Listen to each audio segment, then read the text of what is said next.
Dalam banyak kesempatan saya suka berada di atap rumah untuk menikmati udara sejuk sore hari. Kebetulan rumah ini berada di dekat hutan lindung, maka aliran udara sore hari itu biasanya sejuk, bersih, sekaligus memberi kesegaran. Jadi ada di atas ini tidak semata-mata untuk menikmati udara, tetapi juga menyehatkan badan dan banyak kali mendapat inspirasi apa yang harus dilakukan besok, lusa, dan seterusnya. Tapi bukan tidak mungkin bahwa di atas ini juga ingatan saya banyak kali mengembara ke alam masa lalu, bernostalgia, mengenang kembali pengalaman-pengalaman masa kecil, remaja hingga dewasa, di masa pendidikan, awal-awal menjadi imam, dan seterusnya. Semua pengalaman itu ada yang menyakitkan, tapi ada juga yang menyenangkan. Semua menyatu dan memberi konteks siapa saya hari ini. Dengan kata lain, pengalaman-pengalaman itu membentuk diri saya untuk menjadi seperti saya yang ada sekarang. Seorang teman pernah bertanya, apakah kamu pernah jatuh cinta? Saya tidak menjawab, tapi bertanya balik, menurut kamu saya manusia normal atau tidak? Jawabnya, normal. Saya katakan, kalau begitu pertanyaan yang semacam gini tidak perlu ditanyakan. Maksud saya dengan pernyataan itu adalah dinamika mencintai atau dicintai adalah bagian normal dari kehidupan seorang manusia. Maka saya ingin mengajakmu untuk merenungkan kehidupan manusia yang diwarnai oleh cinta ini dan mengarah ke konsep terdalam, yakni bagaimana cinta itu mempengaruhi diri seseorang untuk hidup sesuai dengan kehendak Tuhan. Mari kita semua mendengarkan apa kehendak Tuhan itu.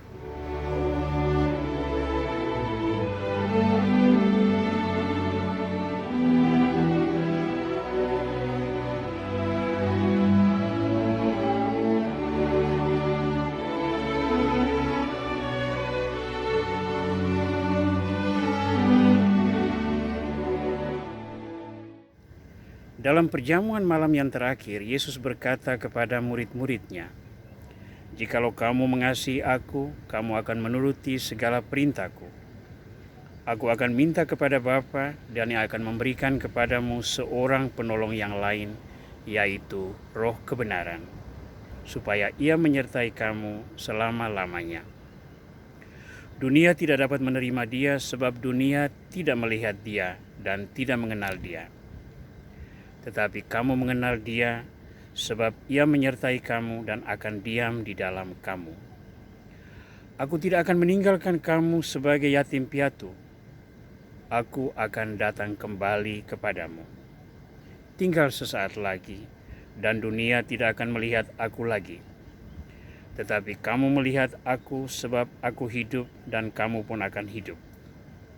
Pada waktu itulah kamu akan tahu bahwa aku ada di dalam Bapa-Ku, bahwa kamu ada di dalam aku, dan aku ada di dalam kamu. Barang siapa memegang perintahku dan melakukannya, dialah yang mengasihi aku. Dan barang siapa yang mengasihi aku, dia akan dikasihi oleh Bapa-Ku, dan aku pun akan mengasihi dia, dan akan menyatakan diriku kepadanya."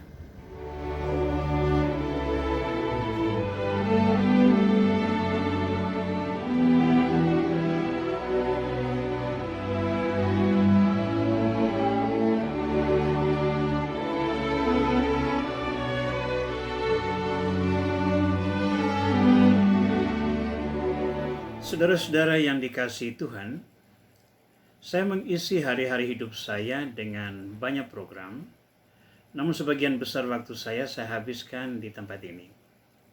Ini ruangan kerja saya. Di sini saya biasa mengadakan studi mandiri untuk banyak bidang ilmu, baik ilmu profan seperti sosiologi atau jurnalistik, maupun ilmu-ilmu teologi, dan mendalami kitab suci sebagai bagian dari pelayanan di Bible Center Batam. Saya biasa menulis materi-materi pengajaran kitab suci dan mempersiapkan refleksi-refleksi singkat yang saya videokan. Seorang teman menyebut video-video refleksi itu sebagai celoteh rohani yang menyejukkan. Saya suka istilah ini, karena itu membahasakan bahwa refleksi-refleksi sederhana yang saya siapkan memberi inspirasi bagi orang-orang untuk menata hidupnya. Tentu dalam konteks yang dia hayati setiap hari. Inilah cara saya sebagai pribadi menanggapi cinta Tuhan yang dicurahkan bagi orang-orang yang percaya kepadanya. Saya percaya Tuhan, saya percaya Yesus Kristus, saya percaya Roh Kudus, saya mempercayai firman yang diwariskan kepada kita dalam kitab suci. Maka saya menggunakan talenta yang dianugerahkan Tuhan untuk membagi iman itu kepada sesama. Syukur-syukur kalau sharing saya itu bermanfaat bagi orang-orang lain. Di dalam Injil yang kita dengarkan tadi, Tuhan menggarisbawahi hakikat cintanya, yakni Dia tidak akan meninggalkan kita, orang-orang yang percaya kepadanya, sebagai yatim piatu. Pernahkah kita menjadi yatim piatu di mata Tuhan? Jawabannya ialah pernah. Kalau kita melakukan kejahatan atau dosa di hadapan Tuhan. Tuhan menciptakan kita sesuai dengan gambarannya. Namun dosa menunjukkan pengkhianatan kita, lalu kita meninggalkan hakikat yang agung itu dan digenggam oleh kuasa kegelapan. Namun Tuhan tetap menghargai pribadi kita yang diciptakannya tersebut. Maka Ia melakukan segala daya, termasuk menyerahkan putranya yang tunggal sebagai tanda penebusan bagi kita. Ingat apa yang dikatakan Yesus kepada Nikodemus. Begitu besar kasih Allah akan dunia, sehingga Ia mengutus putranya yang tunggal, agar setiap orang yang percaya kepadanya tidak binasa, melainkan beroleh hidup yang kekal. Injil Yohanes bab 3 ayat 16. Nah, Kristus telah menjalankan peranannya dengan sangat konsekuen. Ia mengajarkan para muridnya tentang kerajaan Allah. Ia memberikan perintah baru, dan Ia menunjukkan apa artinya berkorban demi kerajaan Allah tersebut, termasuk dengan menyerahkan dirinya, disalibkan, dan wafat untuk kemudian dimahkotai oleh kebangkitan yang membuka pintu keselamatan bagi kita. Itulah tanda cinta Tuhan yang begitu agung bagi umat manusia. Dengan kata lain, agar kita tidak menjadi yatim piatu dalam genggaman kegelapan, Tuhan bahkan menyerahkan dirinya sendiri. Namun pada sisi lain, Tuhan juga ingin agar kita menanggapi cintanya tersebut. Apa cara kita menanggapi cinta Tuhan tersebut? Di dalam Injil hari ini, Yesus berkata dan menegaskan satu perintah saja, agar kita melakukan kehendak-Nya. Jika kamu mencintai Aku, kamu akan melaksanakan apa yang Kuperintahkan kepadaku. Dan kita ingat apa perintah Kristus. Kasihilah Tuhan Allahmu dengan segenap hatimu, dengan segenap akal budimu, dan kasihilah sesama manusia seperti dirimu sendiri. Nah, di sini kita menemukan hakikat terdalam dari cinta. Cinta itu bukan sekedar sebuah pilihan bebas, bukan sekedar sebuah daya manusiawi yang layak untuk diungkapkan, tetapi itu adalah perintah Tuhan. Dengan kata lain, seorang yang percaya kepada Kristus tidak bisa memilih untuk mencintai Kristus, lalu tidak memilih untuk mencintai sesama dan sebagainya atas dasar kehendak bebas. cinta itu adalah sebuah perintah, maka hakikat kepribadian orang-orang Kristiani harus melekat pada cinta kepada Tuhan dan cinta kepada sesama. Dengan melaksanakan perintah Tuhan tersebut, sesungguhnya kita menampilkan hakikat diri kita sebagai orang-orang yang percaya kepada Tuhan. Saudara terkasih, menanggapi perintah Tuhan ini, dalam refleksi kali ini saya ingin mengajakmu untuk menggarisbawahi beberapa hal yang kiranya menjadi inspirasi bagi kehidupan kita setiap hari. Pertama-tama, kita perlu menyadari bahwa kita selalu dicintai Tuhan. Ada banyak pengalaman hidup yang kita anggap sepele karena itu menjadi terlalu biasa, lalu kita tidak lagi menilainya sebagai cinta Tuhan. Sebagai contoh, apakah kita menyadari bahwa setiap nafas kehidupan adalah cinta Tuhan? Apakah kita mensyukuri hari baru sebagai wujud cinta Tuhan?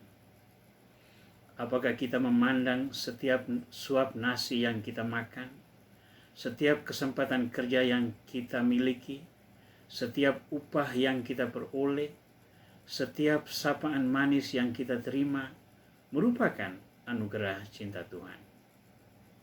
Apakah Anda memandang alam sekitar yang indah, udara sejuk, air yang mengalir, suara burung-burung di udara adalah cinta Tuhan? Tapi semua inilah ungkapan cinta Tuhan yang nampak dalam kehidupan sehari-hari. Cinta Tuhan tidak harus nampak dalam kejadian-kejadian spektakuler, tetapi justru nampak dalam peristiwa-peristiwa kecil yang ada di dalam kehidupan setiap hari. Sehingga perkara terbesar bukan pada bagaimana Tuhan mencintai kita, tetapi apakah kita menyadari Tuhan mencintai kita. Mengapa saya menekankan kesadaran ini?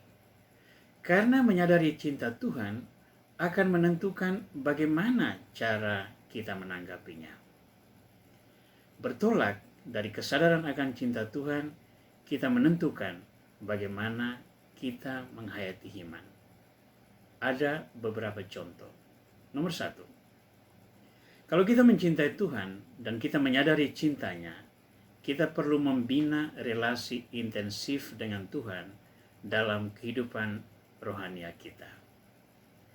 Kalau kita menyadari bahwa Tuhan mencintai kita melalui sesama, baik itu anggota keluarga maupun rekan-rekan kerja, hingga para pembantu rumah tangga atau sopir pribadi, kita berkewajiban untuk membalas cinta Tuhan itu dengan cara memperlakukan pribadi-pribadi itu sebagai manusia-manusia semartabat dengan kita yang sama-sama diciptakan menurut gambaran ilahi. Namun kita juga dapat menunjukkan rasa cinta kita dengan menghargai alam ciptaan. Ingat bahwa pekan ini adalah pekan seruan Laudato Si, agar kita menghargai alam yang merupakan anugerah ilahi.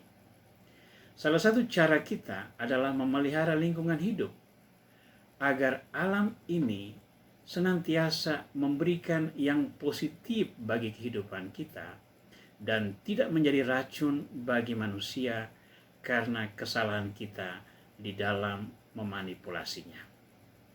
Nah, kita mencintai Tuhan, kita mencintai sesama, dan kita mencintai alam ciptaan. 3 poin ini merupakan cara kita menanggapi perintah Tuhan. Kamu mengasihi aku jikalau kamu melakukan apa yang kuperintahkan kepadamu. Perintah Tuhan itu sangat jelas untuk mengasihi Dia dan mengasihi sesama. Saudara-saudara yang dikasihi Tuhan, dengan mengenang pengorbanan diri Kristus, kita perlu membangun komitmen untuk mencintai Tuhan dan sesama. Dari tempat ini saya mengirimkan pesan harapan ini, bahwa mencintai itu adalah kewajiban iman yang hakiki. Dengan mencintai, kita akan lebih terbuka menghargai ungkapan cinta sekecil apapun. Entah itu datang dari sesama, entah itu merupakan bisikan ilahi melalui alam ciptaan, entah itu melalui peristiwa-peristiwa hidup yang pahit. Namun semuanya, ketika diberi makna sebagai bentuk perhatian dan cinta Tuhan, selalu akan membawa pesan keselamatan bagi hidup kita. Hargailah sesamamu, hargailah alam ciptaanmu, dan kasihilah Tuhanmu. Jadilah pribadi penebar ragi positif yang membuat hidup orang bermartabat, bermanfaat, dan membawa cahaya harapan. Tuhan senantiasa memberkatimu semua. Amin.